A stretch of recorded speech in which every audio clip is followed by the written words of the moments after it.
Bonjour mesdames et messieurs et bienvenue à Perspective. Je suis Francis Denis. Cette fin de semaine au Vatican, le pape François a reçu quelques 60 délégués de l'Association catholique rurale internationale, organisation créée il y a une cinquantaine d'années dans le but de faire la promotion d'une croissance humaine, sociale et spirituelle, et regroupe aujourd'hui quelques 60 associations, représentant ainsi au total 7 millions de travailleurs du monde de l'agriculture. Dans son allocution, le souverain pontife a exhorté à orienter les efforts en vue de protéger les petits producteurs agricoles. Nous devons travailler à créer une culture du travail agricole qui a ses fondements dans la centralité de la personne, dans la disponibilité aux autres et dans la gratuité, a-t-il affirmé. Écoutez. Nous vivons le paradoxe d'une agriculture qui n'est plus considérée comme le secteur primaire de l'économie, mais qui joue un rôle important dans les politiques de développement, pour la sécurité alimentaire ou encore contre les déséquilibres pour la vie des communautés rurales.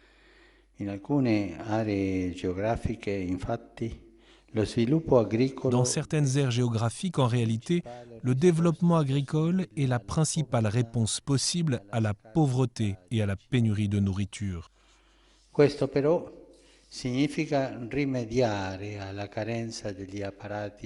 signifie donc remédier à la carence des institutions, à l'acquisition inique des terres dont la production est soustraite aux bénéficiaires légitimes, aux méthodes spéculatives injustes et au manque de politiques spécifiques, nationales et internationales. Ce samedi, le pape recevait en la salle Paul VI une délégation en provenance de la province de Trente en Italie, région d'origine du sapin de Noël récemment installé sur la place Saint-Pierre. Une délégation de Malte était également présente, ayant quant à eux offert la crèche. Le pape François a également une pensée spéciale dans son allocution aux enfants hospitalisés dans les départements oncologiques des hôpitaux italiens et dont plusieurs étaient réunis pour cette audience. En effet, plusieurs reproductions de leurs dessins furent utilisées sur des sphères en crête afin de décorer le sapin. Écoutons un extrait de son allocution. La crèche et le sapin de Noël apportent un message d'espérance et d'amour.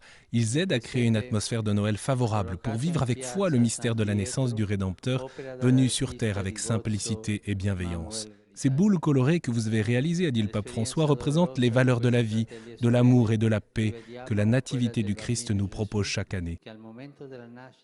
Toujours au Vatican, le pape François présidait ce dimanche à la récitation de la traditionnelle prière de l'Angélus, place Saint-Pierre. Dans son allocution, le souverain pontife a souligné l'importance de la joie qui découle du salut et de l'amour de Dieu et qui n'est pas une joie superficielle ou purement émotive, encore moins une joie de mondanité ou de consumérisme, a-t-il affirmé. Écoutons un extrait. Noël est déjà proche et lors du 3e dimanche de l'Avent, le pape François a invité à s'immerger dans cette joie, ni superficielle, ni seulement émotive, ni mondaine, ni issue du consumérisme. Il ne s'agit pas de simples paroles parce que Jésus saisit tout l'être humain et le régénère. Dieu, a dit le Saint-Père, est entré dans l'histoire pour nous libérer de l'esclavage du péché. Il a planté sa tente parmi nous pour partager notre existence, guérir nos plaies et nous donner une vie nouvelle. Noël est proche.